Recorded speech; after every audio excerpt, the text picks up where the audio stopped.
السلام عليكم ورحمة الله وبركاته. معاكم حسام أحمد، قناة الحاجة أم الاختراع. النهاردة إن شاء الله هنقدم لكم طريقة تركيب الهارد SSD في الحلقة ديت، وهنقارن مقارنة بسيطة وسريعة بينه وبين الهارد العادي اللي هو ال HDD. وطبعا زي ما هو واضح لحضراتكم، احنا دلوقتي بنفتح الهارد، وبنشوف الوقت اللي اخده على اللاب عشان يعمل ستارت ويبتدي يخش على الويندوز. زي ما انتم شايفين كده، نتابع مع بعض هياخد وقت قد ايه. وكمان هنشوف في الفيديو دوت ازاي هنركب اتنين هارد في اللابتوب، واحد اس اس دي والتاني اتش دي دي. هنستخدم ايه عشان نقدر نعمل الموضوع دوت. وان شاء الله هيكون في فيديو تاني هنتكلم فيه بقى عن طريقة تعريف وتقسيم الهارد الاس اس دي في اللابتوب. وهنشوف بقى لما هنركب الهارد الاس اس دي ونسطب عليه الويندوز، الموضوع هيفرق معانا في السرعة ولا لا. زي ما احنا شفنا كده دلوقتي الويندوز فتح معانا. طبعا تقدروا تشوفوا هو خد وقت قد ايه، وبناء عليه هنقارن هل لما يركب الهارد اس اس دي هيبقى الاداء اسرع ولا لا. طبعا زي ما انتم شايفين كده الاداء العام للجهاز. بفتح بي سي، احاول اخش على الجهاز نفسه. طبعا في تقل شوية على الرغم من اني انا مفضل هارد خالص، في هارد 1 تيرا. فهنعمل له بقى شوت داون حاليا، وهنشوف هل الموضوع هيختلف ولا لا. بس خلينا نتفق ان الفيديو بتاع النهاردة ده هيبقى عن طريقة تركيب الهاردين فقط. اما الفيديو اللي بعديه ان شاء الله هيبقى فيه جزء تاني هنتكلم فيه عن طريقة بقى تقسيم وتعريف الهارد الاس اس دي، ونشوف الكفاءة بتاعة الهارد.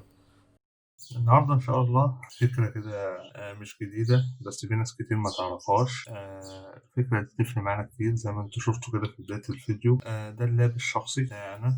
طبعا كان الهارد بتاعه مليان جدا، وفي بطء الويندوز إن هو يعمل بوت وإن هو يخش يبتدي يعمل ستارت يعني. في حاجة كانت نازلة جديدة كده في السوق. معظم الناس طبعا في ناس اللي هي متطلعة على طول على التكنولوجيا والحاجات الجديدة دي اسمها هارد اس اس دي، ساتا اس اس دي اللي هو دوت. فالهارد ده غير الاتش دي بتاعنا، غير العادي اللي هو الاتش دي دي دوت. ده مختلف شويه.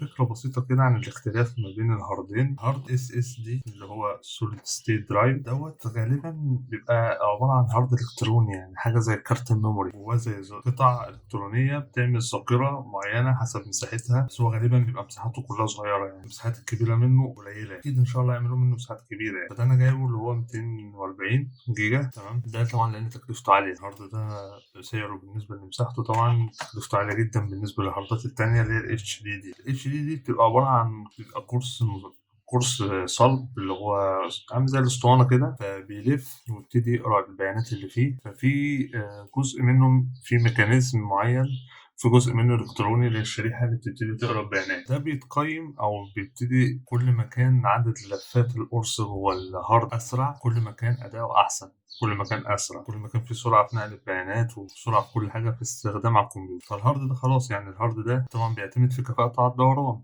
فممكن مع الوقت بتلاقي كفاءته بتقل، السرعة بتاعته بتقل. كل ما البيانات كانت فيه زيادة كل ما بيبتدي يهنج او بيبتدي يبقى بطيء، يبقى فيه بطء شويه. فهم عملوا بقى الهارد دوت اللي هو الاس اس دي ده بقى الكتروني، مفيش حاجه بتلف ولا حاجه بتعمل. ففي طبعا سرعه فائقه في نقل البيانات وسرعه كبيره جدا في الالعاب بقى، في البرامج، خصوصا البرامج اللي هي خاصه مثلا برمجه ديزاين، بالجرافيكس بالكلام دوت، فوتوشوب، اوتوكاد. الحاجات دي محتاجة سرعة كبيرة. طبعا بيعتمد على الرام وعلى البروسيسور كل حاجة، بس ده برضه جزء كبير جدا بيفرق معانا في السرعة، وده اللي احنا هنشوفه لما نركب الهارد ده. في نوع تالت لسه نازل برضه في السوق جديد اسمه اس اتش دي. اس اتش دي ده بقى بيدمج ما بين الاثنين، بيبقى عبارة عن ذاكرتين في بعض. واحدة اس اس دي بيبقى مثلا هارد 1 تيرا مثلا، في منهم 240 جيجا اس اس دي و760 جيجا باقيين بيبقوا اتش دي يعني. فعشان كده الهارد ده بيبقى بيدمج ما بين الاثنين. طيب احنا عموما الهارد ده بنجيبه عشان نحط عليه اللي هي البرامج، الويندوز، نظام التشغيل بتاعنا، الالعاب، الحاجات اللي هي بتحتاج نقل بيانات وسرعه عاليه. بس ده استخدامه. لكن مش هنحط عليه طبعا أغاني، مش هنحط عليه أفلام، مش هنحط عليه، لأ الكلام ده مش محتاج أصلا سرعة على الكلام ده، فده هيبقى استخدامه محدود. فعشان كده ده دايما بتجيبه تخصص جزء للويندوز والبرامج والألعاب، دول اللي اتحطوا على الهارد ده، عشان كده ما بنحتاجش فيه مساحة عالية. طيب لو أنا بقى دلوقتي عندي لاب، طبعا هو كده كده فيه هارد كيرنل بتاعه 1 تيرا، فأنا عايز أستخدم، أكيد ده لوحده مش هينفع، لازم أركب هاردين. أنا هتكلم عن اللاب اللي معايا دلوقتي حاليا. اللاب ده أولا في نوعين من اللابات، في لاب بيبقى عادي اللي هو العريض اللي بيسموه عريض، وفي لاب بيبقى سليم اللي هو رفيع خالص. اللاب دوت عندنا في مكان سيدروم، فالمكان ده بيتيح لي فرصة إن أنا أقدر أركب اتنين هارد إزاي؟ عن طريق الراكة دي أو القطعة دي بتسمى كادي، والقطعة دي تمنها مش غالي، يعني في حدود 50 جنيه 60 جنيه.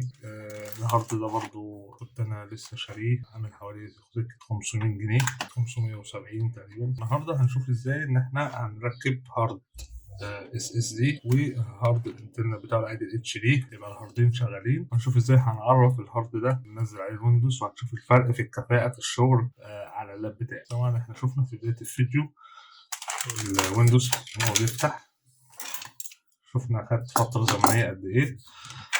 هنبتدي بقى نشتغل. اول حاجة بقى اللي بالظهر هنا ده مكان البطارية، بس انا شايل البطارية او هي باظت يعني، فانا ما بستخدمهاش. عندي هنا الهارد والرامة ليهم كفر عندي انا مخصوص بيتفتح باب صغير كده، لكن في اللابات التانية لازم تفتح الظهر كله. فانا لا، انا مش مضطر افتح الظهر كله، انا بفتح بس الجزء ده لما بحب اغير القطع دي. فدي كانت ميزة يعني في اللاب عندي. بنشيل الكفر ده على جنب، دي حتة ورقة عادية أنا حاططها مغطي بيها الهارد. ده مكان الرام بتاع الهارد. عندي برضو اللاب بتاعي بياخد 2 رام، فأنا مركب له 2 رام. ده الهارد وده كارت اللان. تمام. فاحنا هنشيل الهارد من مكانه.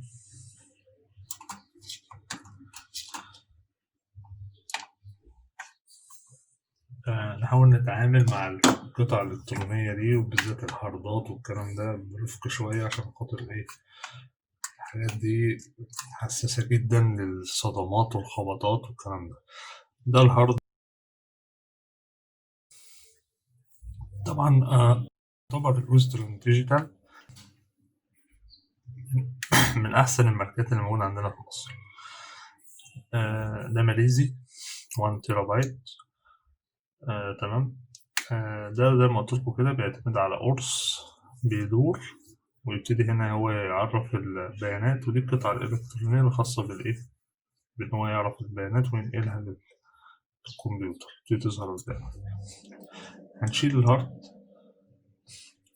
احنا كان ممكن نحط الهارد ده هنا ونركب الاس اس دي في الراك، بس ده مش مستحب. ليه؟ لأن ده البورت بتاع الهارد الماستر. يستحسن إن احنا نركب فيه اس اس دي أفضل وأأمن، لأن ده اللي هيبقى عليه السيستم التشغيل. هنفتح معاكم هنا العلبة بتاعت الهارد كده زي ما انتوا شايفين كده. ده الكتالوج بتاعه، مش محتاجينه في حاجة. وده الهارد.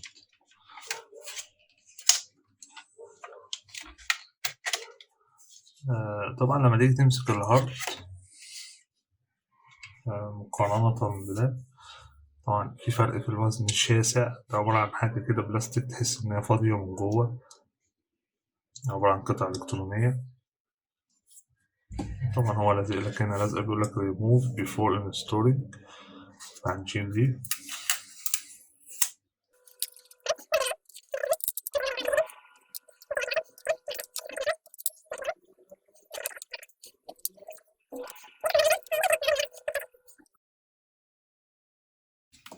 نرجع بقى الوصلة مكانها كده. تمام كده، احنا عملنا أول خطوة، أهم خطوة، وصلنا الهارد الاس اس دي كده، مفيش أي مشكلة. مش محتاجين بقى نحط ورقة أو حاجة، لأنه كده كده هو معزول أصلا. تمام. هنقفل الجزء ده. لا، قبل ما نقفل، سوري معلش. عشان نشيل السدروم، السدروم ده مربوط هنا بمسمار اهو. أي سدروم في الآخر لو مشيت معاه كده هتلاقي دايما في مسمار في النص، في نص السدروم جاي كده، هو ده اللي ماسك السدروم. سي روم في سوكت هنا هو بيخش فيه نفس الشكل ده بالظبط، سوكت ساتا هو ده هو ده. تمام. عشان كده نفس المدخل بتاع الباور والداتا اللي هنا اللي بيخش بالهارد هو هنا بياخد السدروم، بياخد نفس الايه، نفس القصة. فاحنا بنشيل المسمار ونبتدي نسحب من الباب واحدة واحدة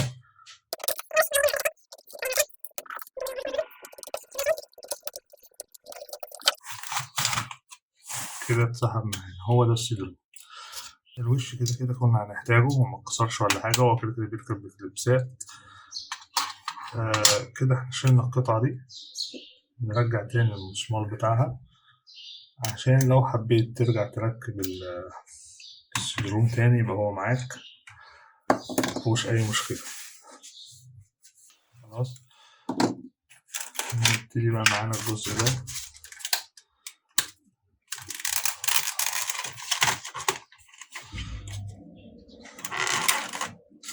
نبتدي زي ما انتوا شايفين كده، معاك كيس فيه 4 مسامير ومفك صغير يديهولك. مش محتاجين احنا نفك كده بحاجة، معانا عدتنا. محتاجين طبعا المسامير. نجيب الكاد دي بقى ونركب فيها الهارد بتاعنا اللي هو ال HD. تمام. نبتدي نركبه إن احنا بندخله فين، الجزء ده، نزق كويس كده بإيدينا، نتأكد إن هو إيه، راكب تمام تمام. تمام. هنلاقي في مكان لل4 مسامير اللي احنا قلنا عليهم.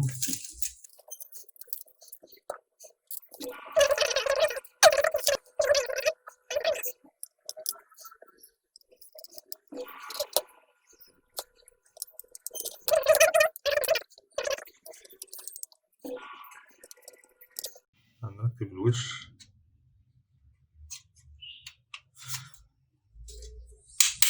بتاع الكادي ده بالراحة جدا، لأن في طبعا قطع بلاستيك مش عايزينها تتكسر.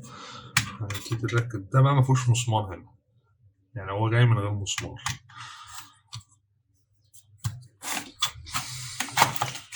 تزق وتبتدي كده. تمام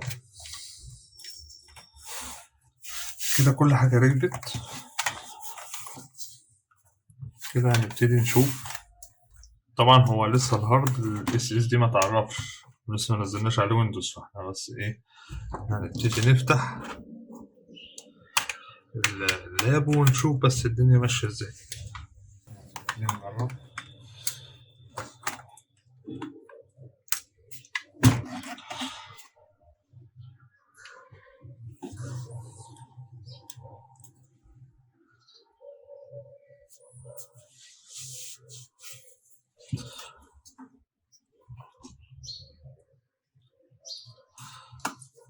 زي ما انتم شايفين كده هو دخل عادي. شايفين طبعا الوقت اللي هو بيستغرقه في ان هو يفتح، يعمل ستارت اب.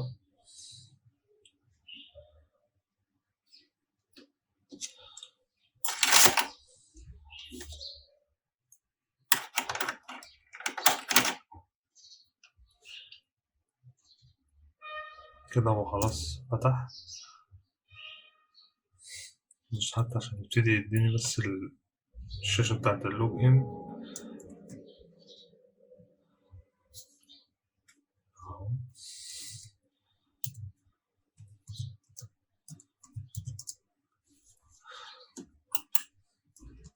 أظن بان عند حضراتكم الوقت اللي خده قد إيه عشان نبتدي. خطوة سريعة بقى عشان نبتدي نشوف هل الهارد ال SSD متعرف ولا لأ. تمام. طبعا ال HD كده خلاص اوريدي كده اتعرف. تمام. هنيجي عند this PC. بعد كده بنختار كلمة مانج. فتح. نيجي عند ديسك مانجمنت وبنقف هنا،